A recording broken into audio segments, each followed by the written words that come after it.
Welcome back. We're going to begin chapter 17, which is on permissions for files and directories. Now, permissions on files, they do the obvious thing, read, write, and execute. Read allows you to see what's in the file, to read it. Write, well, if you want to change the file, you need the write permission, and then execute allows you to run it if it's a script or a program, and we saw that in a previous chapter. But the interesting thing here is directories also have permissions, but they do different things, and we'll see in a minute exactly what these permissions do on a directory. They do something different even though they have the same name: read, write, and execute. So let's go to a Linux system. I'm in my home directory currently, and I'm going to type ls-l, and I'm going to press enter. And I'm going to see on the right hand side there are some directories in blue, some files in black, and the permissions are way over here on the left side. Now ignore the first character. The first character only tells you the file type. The D, well, that means it's a directory. The hyphen, that means it's a plain text file. So we're not going to pay much attention to that in this lesson. What we're really focused on are the next 9 characters after it. We see RWX for read, write, and execute. Okay, so that's one group of permissions. Then we have a second group of permissions. If you look carefully, you have the read and you have the write, the execute, but the write is missing. And likewise, in the third set of permissions, okay, you have the read and you have the execute, but the hyphen is missing. So there are 9 characters here that give us the permissions, and they are broken up into groups of 3. So in this case, for this particular directory or file, we have all permissions here in the first group. In the second group, the write permission is missing, and in the last group here, the write permission is also missing. So let's take a deeper dive into these permissions and see exactly what they do.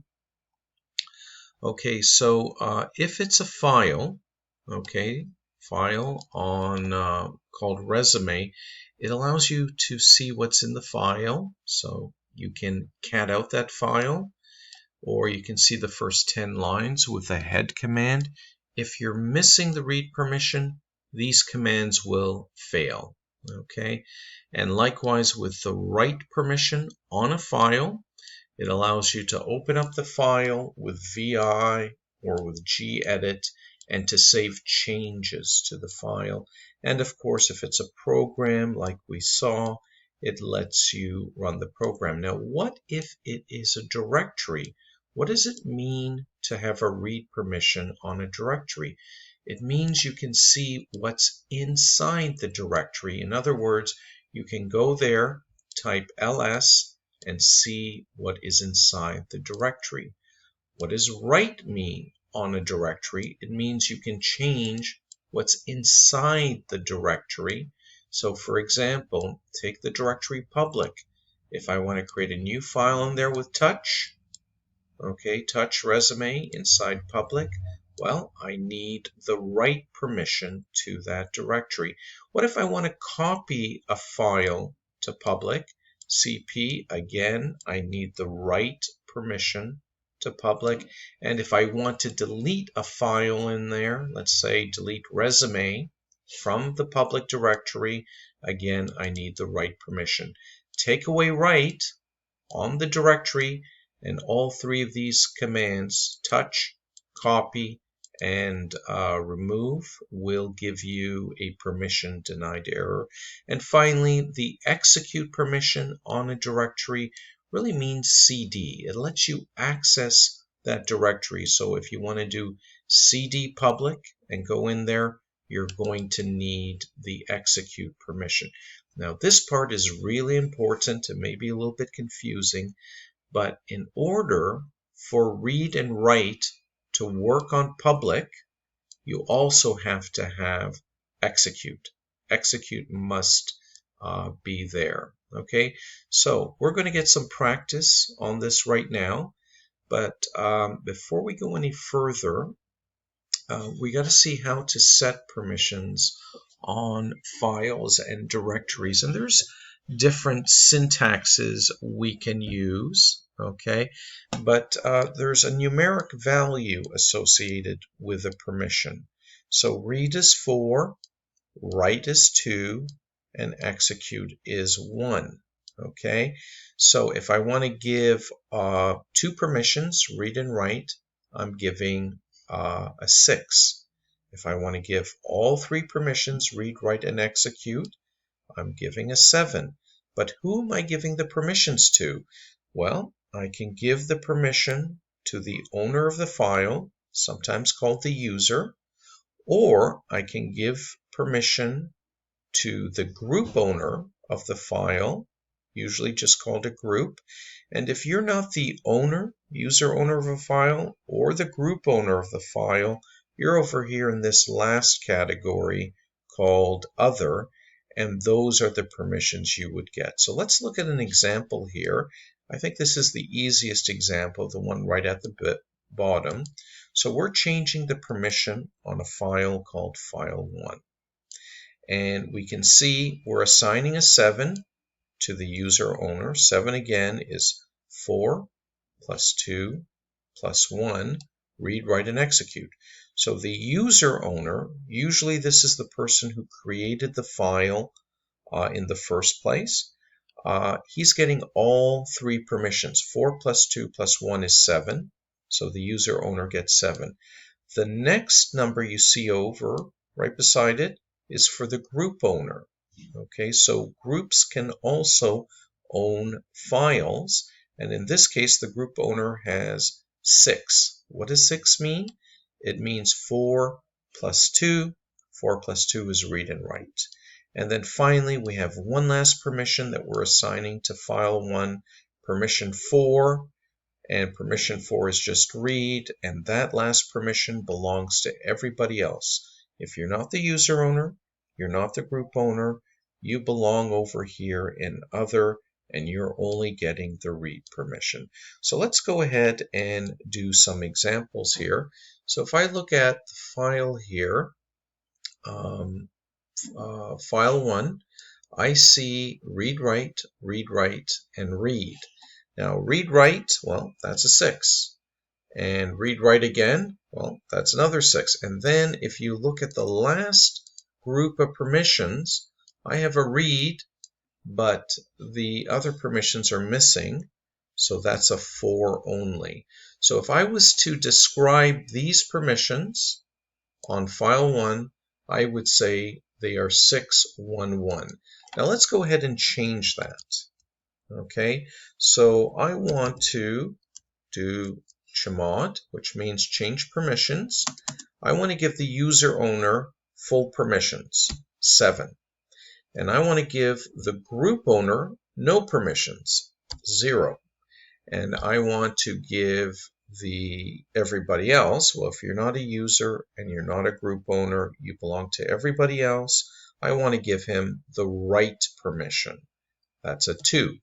Read is 4, write is 2, execute is 1, and you can add them together. So 7, read, write, and execute, 4, 3, and 1. 0 means no permissions have been assigned, and 2 here is just the right permission, and that will be to a file 1, the first file we see right there.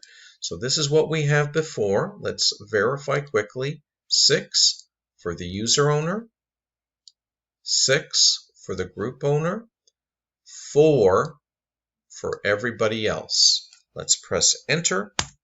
Let's do ls-l. Okay, remember we just set it to 702, and let's see the effect. Well, here's file 1, and the first thing you'll notice is the color changed because it is now executable. It's green. Before it was black, now it's green. Let's look at the permissions now. Have the permissions changed? RWX, that's a 7.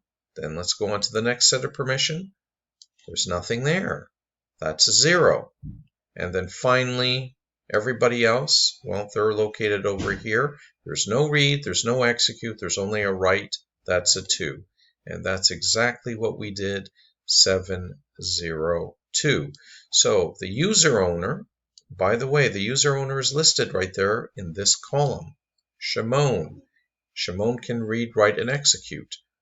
The group owner, well, the group owner has no permissions. The group owner is in the next column, and you can see he has no permissions. And if you're not the user owner and you're not the group owner, you belong to this last grouping here called Other, and they can only write to the file.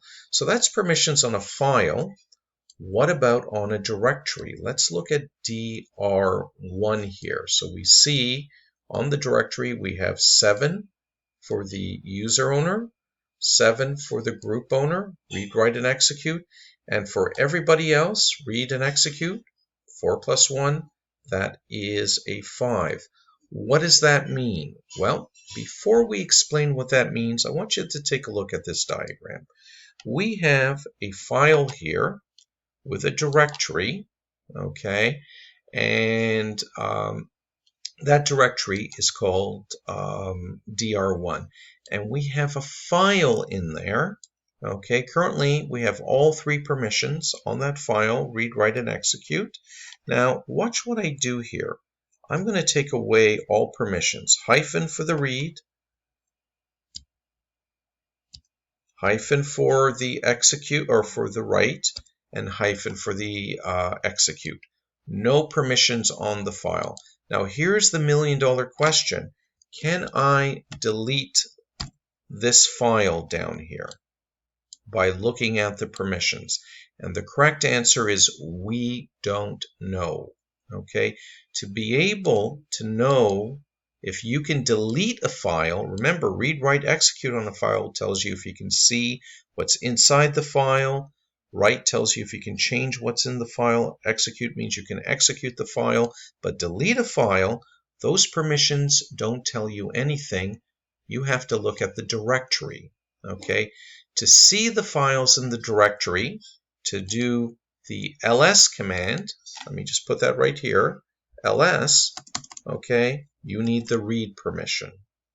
To be able to change the files and directories inside it, and how do you do that? Well, with touch, with copy. To be able to do that, you need the you need the write permission. And then finally, to access the directory, to do cd and go into that directory, you need the execute permission. You need X. One more very important thing to mention. If you have read and write, let me take away execute, it will not work. If you do not have execute, the read and write will not work. So execute must always be there, the permission to do CD, because if you don't have that permission, you cannot do anything else. So think of the X permission as turning on the directory or activating it. If the directory has not been turned on or activated, you will not be able to do ls. ls requires read and execute. And you will not be able to copy or touch because copy and touch need write and execute. Execute always needs to be there. So I'm going to update this here. To be able to read what's inside a file or to be able to do ls, you're going to need 2 permissions. You're going to need read and write. Read and execute. To be able to do touch or copy, you're changing what's inside the directory, you are going to need the write permission and execute. Notice that execute always has to be there. And to just do cd to go into that directory, you do X. So file permissions are very straightforward. Read, write, execute lets you see what's in the file, change the file, and run the file. But to delete the file, well, you have to go to the parent directory and see the permissions there. You will need the write permission to the parent directory to be able to change what's inside, to change that file.